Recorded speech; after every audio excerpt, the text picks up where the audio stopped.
네, 우리 다 같이 말씀을 먼저 보도록 하겠습니다.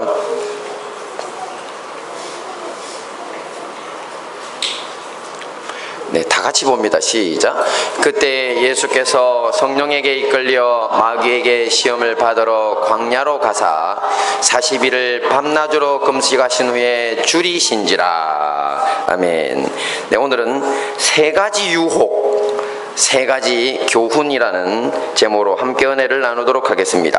우리는 지난주 강원도에서 전교인 수양회를 갖고 또 폭우가 쏟아지는 홍천강에서 저렇게 침례 예식을 통해 우리의 믿음을 고백했습니다.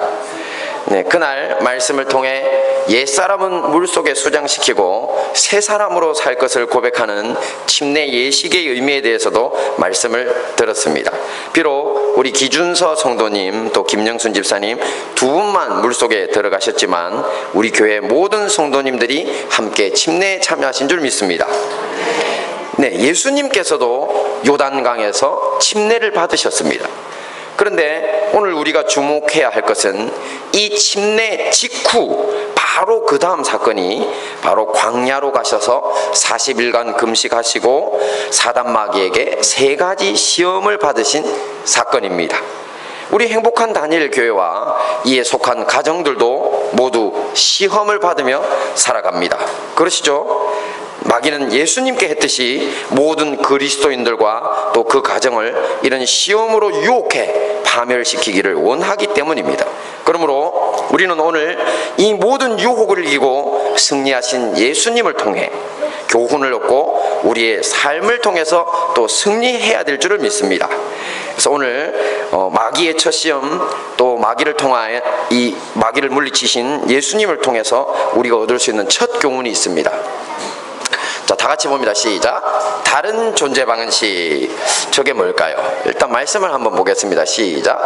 시험하는 자가 예수께 나아가서 가로되 내가 만일 하나님의 아들이거든 명하여 이 돌들이 떡덩이가 되게 하라. 네, 이게 바로 이제 마귀의 첫 시험이었습니다. 자, 이 마귀의 첫 시험에서 우리가 얻을 수 있는 첫 번째 교훈이 바로 하나님 나라의 존재 방식. 이 세상 나라의 존재 방식과 많이 다르다는 겁니다. 조금 말은 어렵죠. 근데 저거 생각해보면 굉장히 깊은 말입니다. 마귀는 지금 예수님께 네가 만일 하나님의 아들이라면 이 돌들이 떡덩이, 요즘 표현으로는 빵입니다. 빵. 우리 대한민국으로는 이게 원래 밥이어야 됩니다.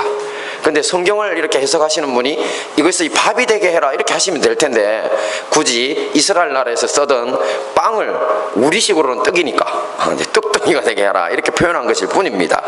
그러니까 우리식으로는 밥이 되게 하라고 했습니다. 근데 예수님께서 이제 돌이 떡덩이 되게 해라, 빵이 되게 해라, 밥이 되게 해라고 했던 배고픈 사람 먹으라는 이야기죠. 그 다음 배고픈 사람들 먹이라는 이야기고, 그랬더니만 이제 거기에 대해서 예수님께서 대답을 하십니다. 예수님 뭐라고 대답하셨죠? 자, 다 같이 봅니다. 시작.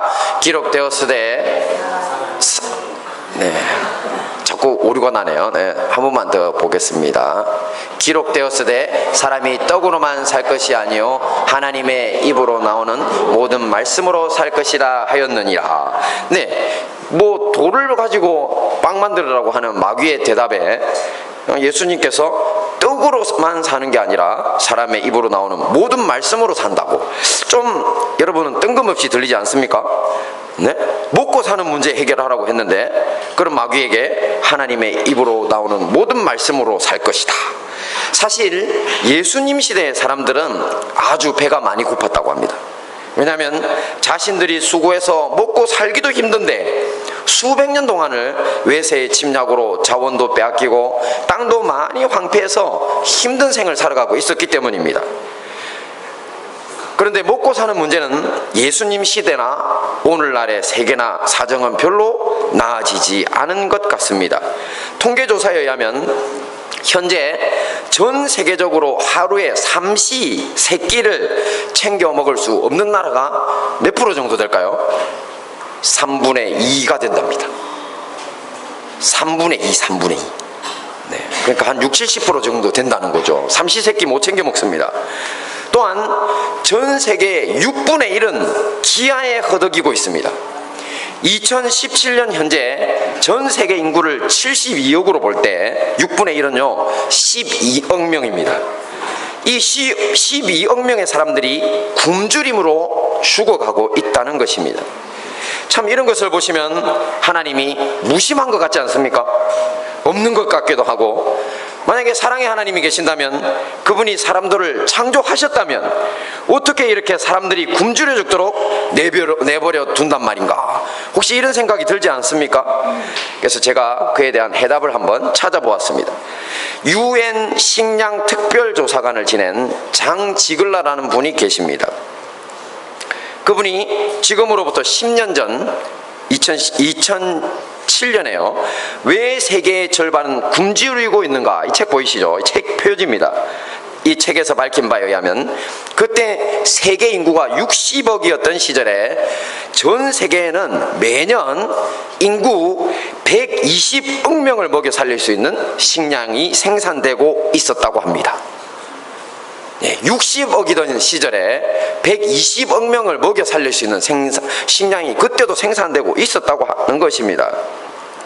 또 제가 어릴 적 목사님들이 인용하시던 자료가 있습니다.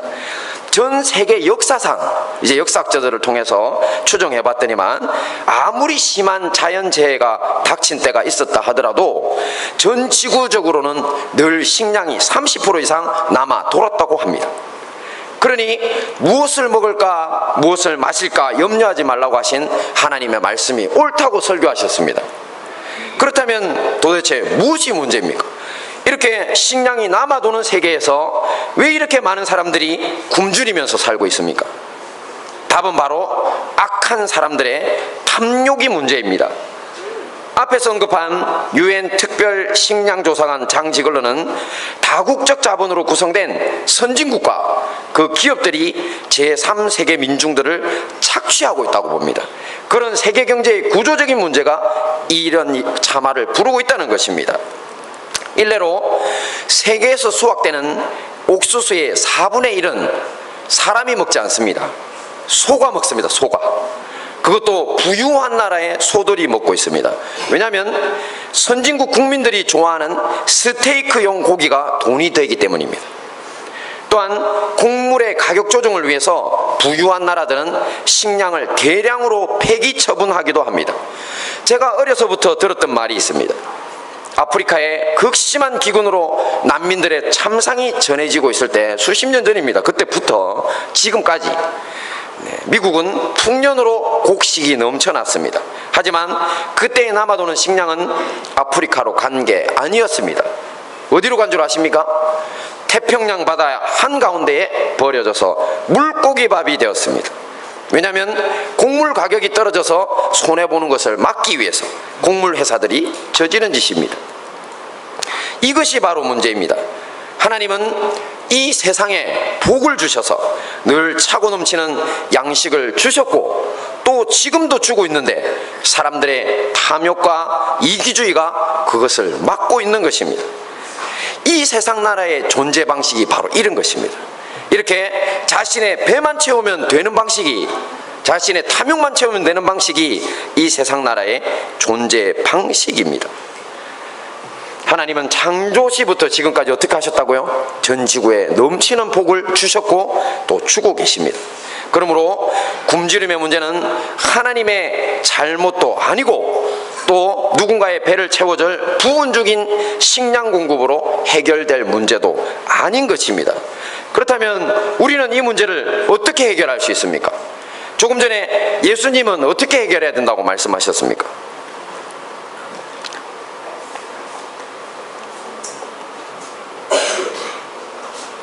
뭐라고 말씀합니까? 시작. 하나님의 말씀으로 살 것이라. 이게 해답이랍니다. 떡은, 빵은, 밥은 육체의 필요를 충족시키는데 그칩니다. 그죠? 하지만 하나님의 말씀은 우리를 변화시키는 능력이 있습니다. 이 탐욕과 이기심이 지배하는 세상을 사랑과 섬김이 지배하는 세상으로 바꿔야지만 굶주림의 근본 문제가 해결된다는 것입니다. 그것을 위해서 무엇이 필요하다고요? 하나님의 말씀이 있어야 됩니다. 하나님의 사람으로 세상 사람들을 변화시키는 새로운 생명력이 바로 하나님의 말씀 안에 들어있기 때문입니다. 그래서 그 말씀으로 사람이 산다는 것입니다. 자, 이것을 우리의 삶에 한번 적용해 보겠습니다. 예수님께서 사람이 떡으로만 살 것이 아니라고 해서 떡의 필요성도 인정하시죠? 그죠?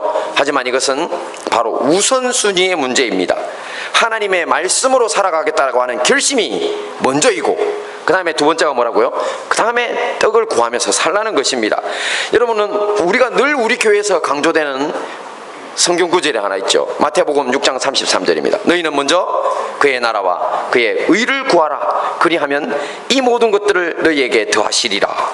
바로 이 말씀과 예수님께서 먼저 하나님의 말씀을 구하라고 한 것이 일맥상통입니다. 그러니 열심히 여러분들이 양식을 위해서 무언가를 위해서 노력하시고 하는 것과 동시에 하나님의 말씀을 통한 자기 변화에 집중하셔야 합니다. 이것이 바로 하나님 나라의 존재 방식입니다. 내 욕심과 탐욕을 챙기기 위해서 일만 하는 것이 아니라는 이야기입니다. 자, 제가 어떤 분의 책을 보다가 이런 문구를 발견한 적이 있습니다. 뭐라고 해놨냐면, 회사 사장은 직원들이 그만두지 않을 만큼만 월급을 준다. 맞습니까? 그리고 회사 사원들은 잘리지 않을 만큼만 일한다. 네, 이런 것이 바로 세상 나라의 존재 방식입니다. 그렇다면 우리는 어떻게 이것을 바꿔야 합니까? 회사 사장님들은 직원들이 자아 성취를 이룰 수 있을 만큼 월급을 풍족히 주시고, 또 회사 사원들은 사장님만큼 열심히 일한다. 이렇게 되어야 됩니다. 이게 맞습니까? 근데 이렇게 바뀌게 하는 힘이 하나님의 말씀 안에 들어있다는 것입니다. 이런 것이 쉽게 되냐고요? 쉽게 되면 수천 년간 굶주린 사람이 있었겠다 없었겠다? 없었을 것입니다. 하지만 하고 있는 분들도 있습니다.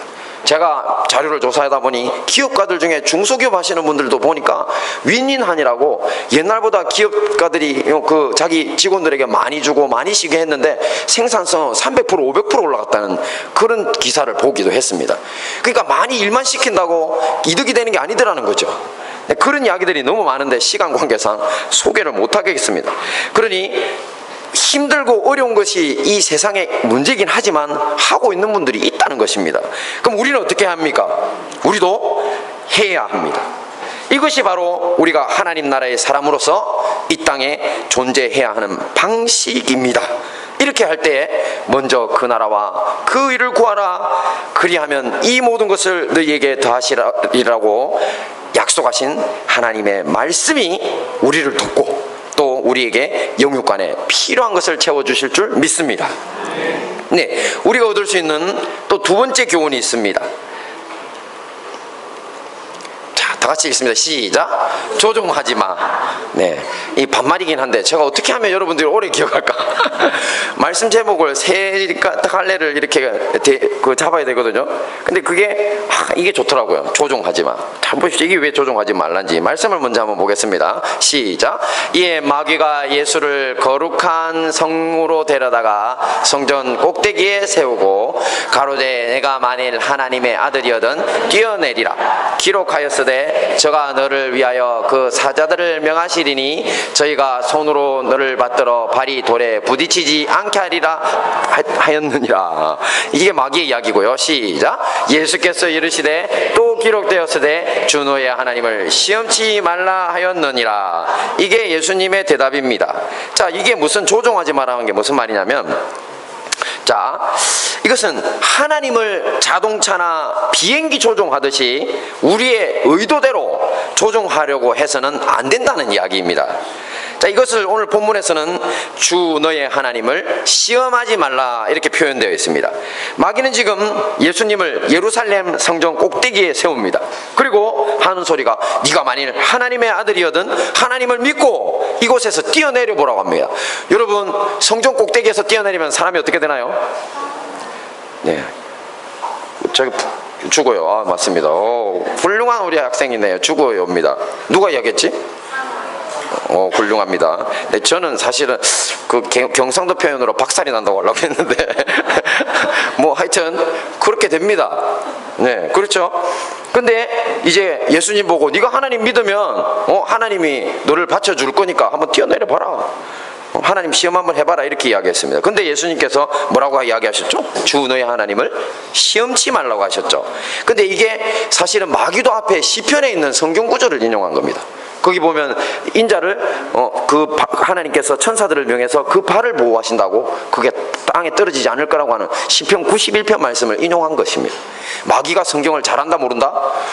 잘합니다. 놀라운 사실입니다. 근데 예수님께서는 성경의 다른 구절을 인용해서 하나님 시험하지 말라고 했는데, 그 다른 구절이 사실은 신명기 6장 16절입니다. 한번 보겠습니다. 시작. 너희가 마사에서 시험한 것 같이 너희의 하나님 여호와를 시험하지 말고, 이랬죠. 자, 여기에 출애굽교회를 보시면 이스라엘 백성들은 모세의 지도를 받고 하나님을 따라서 노예 생활하던 이집트를 탈출합니다. 그렇죠? 그리고 탈출하면서 여러 가지 어려움을 겪는데요. 그러다가 마사, 저기에서 너희가 마사에서라고 했죠. 저게 다른 말로는 머리바입니다. 왜냐하면 마사는 지명 이름인데 르비딤이라고 하는 광야에 있는 지명인데, 그런데 마사를 머리바라고 부르는 이유가 뭐냐면 머루바가 다툼이라는 소리거든요. 거기서 다퉜다는 거예요. 도대체 뭐를 다퉜느냐면 물이 없었습니다. 사람들은 천만 이스라엘이라고 부를 만큼 어마어마하게 많은 사람들이 지금 탈출해서 광야로 나왔는데 마실 물이 없는 겁니다. 그래서 짐승들이 먹을 물이 없고, 그러니까 백성들이 화를 내고 모세와 다툽니다. 그러면서 하나님이 만약에 있다면 빨리 물을 달라고 막 그렇게, 하나님이 우리하고 함께 한다면서 왜 물이 안 주냐고 이런 소리를 합니다. 그래서 모세가 하나님께 하소연합니다. 이러다가 돌 맞아 죽을 것 같습니다. 그러니까 하나님께서 한 바위를 명하셔서 거기서 물이 나게 한 사건이 바로 저기 마사의 사건인데요. 그 바위 크기를 한번 보여드릴게요. 저 옆에 사실은 왼쪽 편, 여러분들 보시는 왼쪽 편에 사람입니다. 저 사람보다 한 10배 정도 큰 것 같은데요. 저 바위 한가운데가 쪼개져 가지고 저기에서 물이 쏟아진 것으로 봅니다. 저게, 그래서 물이 어떻게 쏟아지냐면 지금 저렇게 콸콸콸, 바위는 지금 옆으로 돼 있는데 사실은 한가운데가 쪼개진 거예요. 뜰기나무라고 하는 책에서 저렇게 기록이 되어 있습니다. 그 추정되는 바위를 저렇게 보이는 거죠. 저 자료 오늘 처음 보시는 분들도 있을 겁니다. 저렇게 쪼개었습니다. 저 정도 되니까 저기에서 물이 쏟아졌으니까 그 많은 사람들이 먹을 수 있겠죠. 우리가 생각할 때 요만한 바위를 깨가지고 어떻게 그게 다 먹습니까? 그죠? 택도 없는 일이죠. 네, 그러니까 하나님의 능력이 얼마나 큰지 우리가 이 사건을 보면 알 수 있습니다. 하지만 이스라엘 백성들의 하나님이 우리와 함께 하시는 것이 맞다면 물을 달라고 하던 행위는 뭐라고요? 여호와 하나님을 시험하는 죄라고 책망을 받고 있습니다. 왜냐하면 이집트에서 노예로 살 때부터 탈출해 지금에 이르기까지 여호와 하나님은 얼마나 많은 기적과 이적으로 그들에게 함께 하신 줄 모릅니다. 여러분, 애굽에서 행하셨던 10가지 재앙 아시죠? 그리고 바다를 갈라서 그죠, 홍해를 건너서 나와서 탈출한 거 아시죠? 근데 어떻게 이런 것들을 경험했던 사람들이, 그리고 지금도 낮에는 구름 기둥, 밤에는 불 기둥으로 추위와 더위를 막아주면서 지키고 계시고, 또 아침에 일어나면 하늘에서 만나가 내려와서 먹는데, 근데 이 사람들이 한다는 소리가 하나님이 우리 가운데 있는지 없는지 모르겠다고, 있는 게 확실하면 물을 달라고, 있다고 소리를 하는 겁니다. 그러니 이것이 바로 하나님을 시험하는 죄, 바로 자기의 하나님 주신 은혜들을 망각하고 자기의 필요 때문에 하나님을 조종하려고 하는 것이라는 겁니다. 그래서 뭐 하지 말라고요? 조종하지 말라고요. 하나님 조종하시면 안 됩니다. 자, 좀 더 그 의미를 깊이 깨닫기 위해서 한번 봅니다. 자, 인간의 굴레라고 하는 아주 유명한 소설이 있습니다. 그 작가인 서머셋 모음이라는 사람이 있습니다. 서머셋 모음, 영국의 대표적인 지성인데요, 지성 작가인데, 그는 원래 파리 대사관의 변호사 아들로 태어났습니다. 하지만 8살 때 아버지가 돌아가시고 또 10살 때는 어머니가 돌아가시고, 그래서 할 수 없이 개신교 목사였던 큰아버지 집에서 어린 시절을 지냅니다. 그는 학창시절도 무척 외롭고 힘들게 보냈다고 합니다. 어릴 적부터 소아마비가 있어서 한쪽 다리가 매우 불편했습니다. 또 열등감 때문인지 대인 기피에 말더듬까지 있었다고 합니다. 하지만 그의 어머니는 살아있을 때에 아들에게 하나님에 대한 믿음의 중요성을 강조했습니다. 그래서 그는 습관적으로라도 기도를 쉬지 않았다고 합니다. 그러던 어느 날 그는 기도하다가 간절한 마음으로 하나님, 만약에 내 다리를 본래의 모습대로 고쳐주시면 하나님께서 정말로 살아계심을 믿고, 그때 하나님 믿고 주님의 말씀대로 열심히 살겠습니다, 이렇게 기도했습니다. 그리고는 다음날 아침에 분명히 다리가 정상적으로 되었다고 믿고 침대에서 일어나서 두 발을 내디뎌 보았습니다. 그러다가 다리가 변하지 않고 다시 쩔뚝. 그는 크게 실망했습니다. 그리고 그날 아침 이후에 기독교적 믿음으로부터 벗어나기로 결심합니다. 결국 서머셋 몬은 버틀란드 러셀이라고 하는 사람과 함께 영국의 지성 가운데 대표적인 기독교 회의론자, 무신론자가 되고 맙니다. 어떻습니까, 여러분? 하나님을 시험한다는 것이 무슨 뜻인지 아시겠습니까? 자신의 의도대로 하나님이 해주시면 하나님은 있는 것이고, 아니면 하나님은 없다고 하는 것입니다. 살아계신 하나님이 내 의도대로 해주시지 않는다고 없는 분이 되는 것입니까? 아니죠. 하나님은 원래부터 계신 분입니다. 그러니 이런 식으로 하나님을 자신의 필요를 위한 도구로 만들어 조종하려고 하는 행위가 되는 것입니다, 이것이. 그래서 하나님은 온 세상의 창조주요 주인이심에도 마귀가 우리가 이 점을 망각하도록 마치 자신이 주인이냐, 하나님을 부려서 하나님의 천사들을 부려서 뭔가를 해낼 수 있느냐, 그렇게 한번 해보라고 유혹을 하는 것입니다.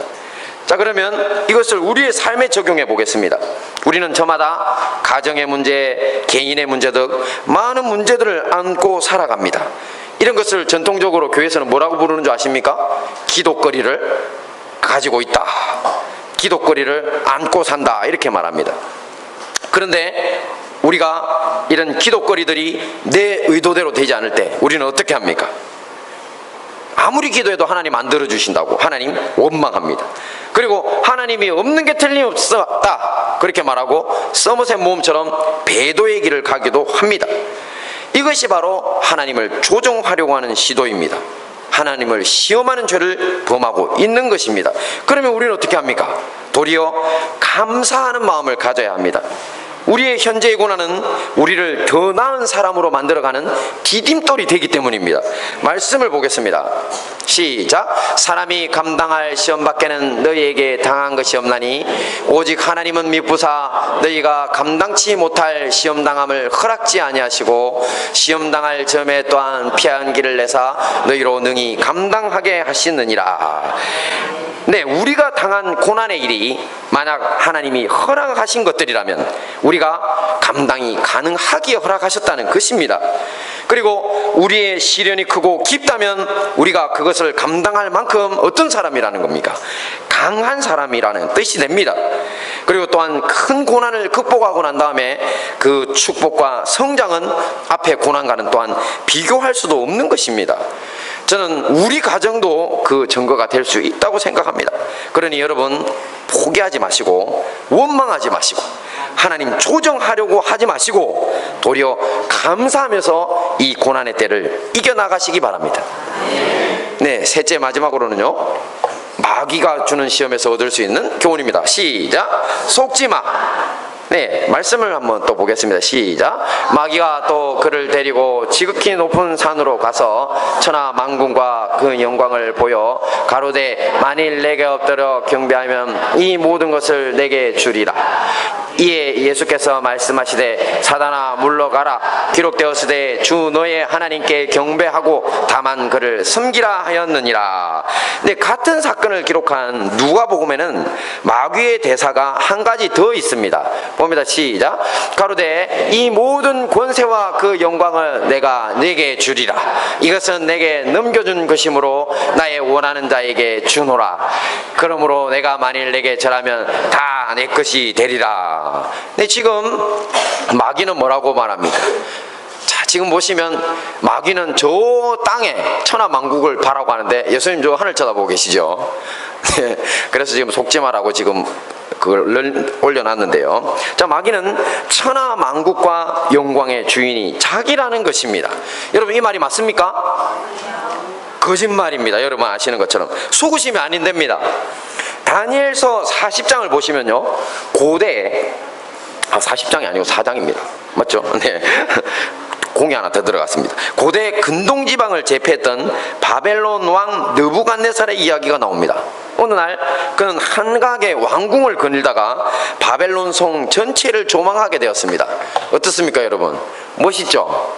네, 폼나게 손에 호를 들고 밑에 바벨론을, 석양이 지는 바벨론을 쳐다보고 있습니다. 네, 그러면서 이렇게 이야기합니다. 교만한 마음을 가지고 혼잣말로 중얼거렸습니다.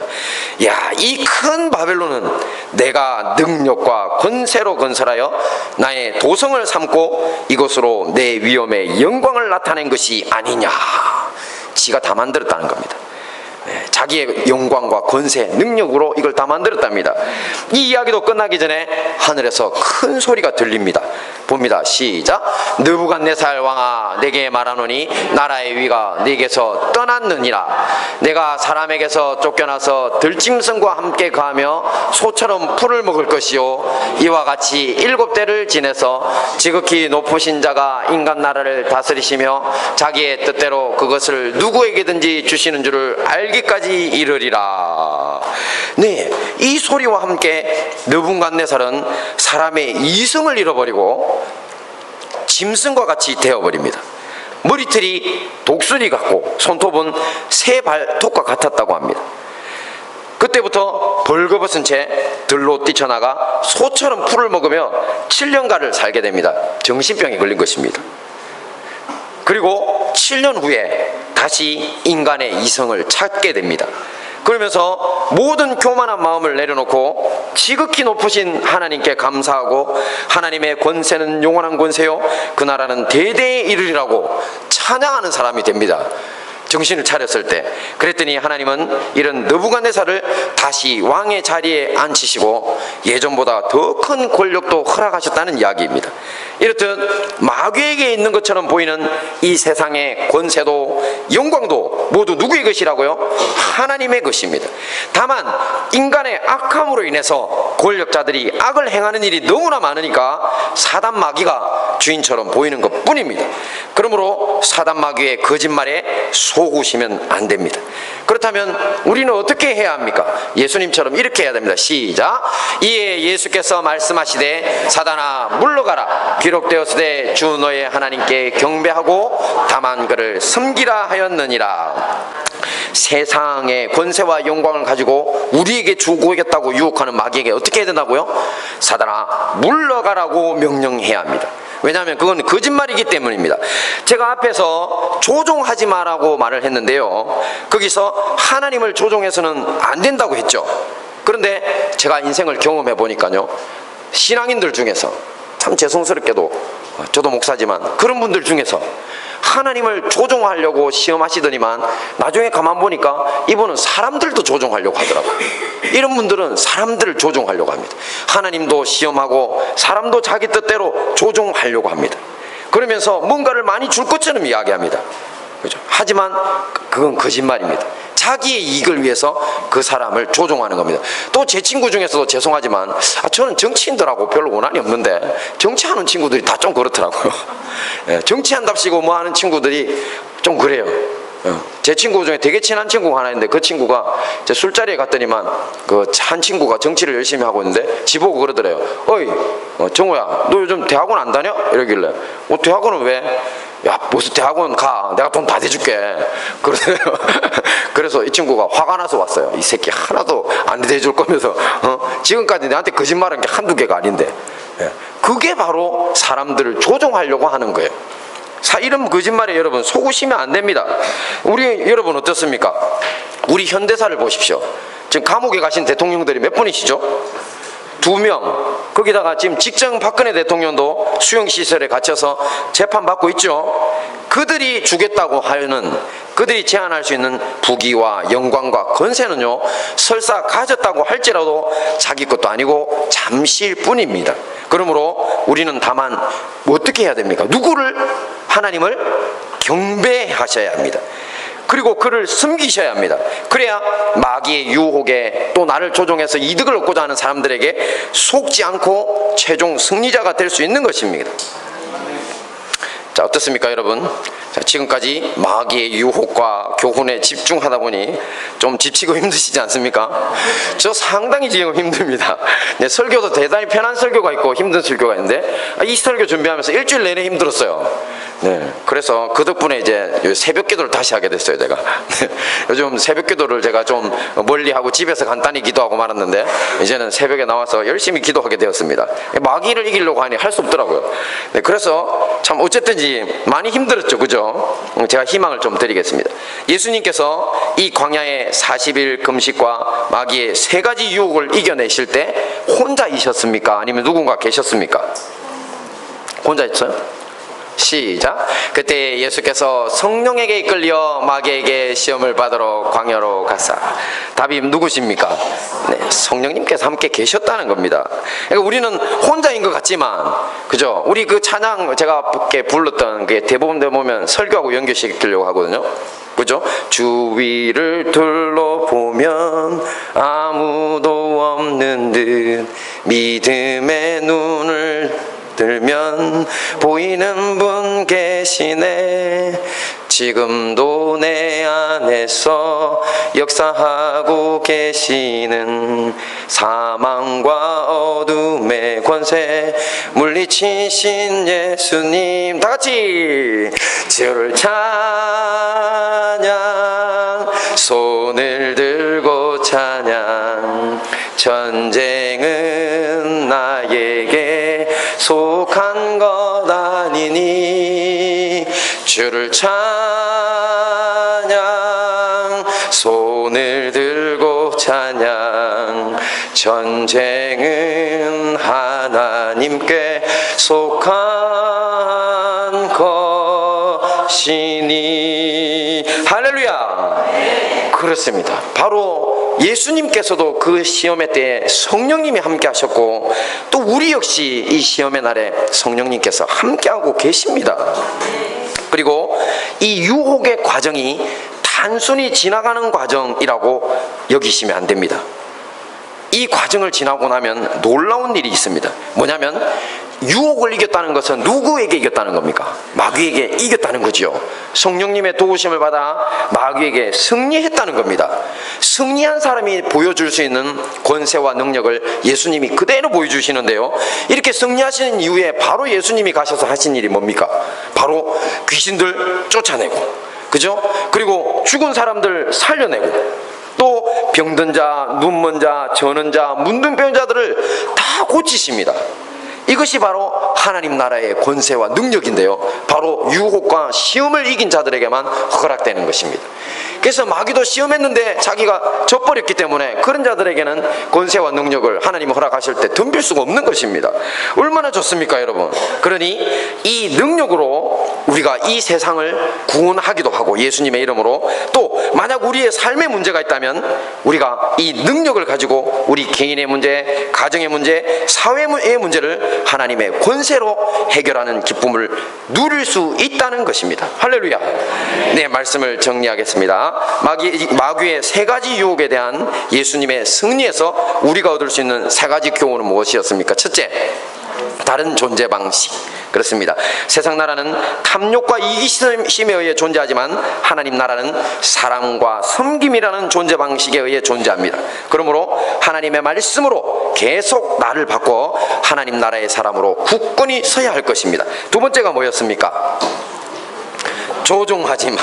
네, 우리의 의도를 위해서 하나님을 도구로 사용하려는 것을 하나님을 시험하는 죄라고 했습니다. 고난의 때 오히려 감사하시고 고난을 디딤돌로 사용하시는 여러분 되시기를 바랍니다.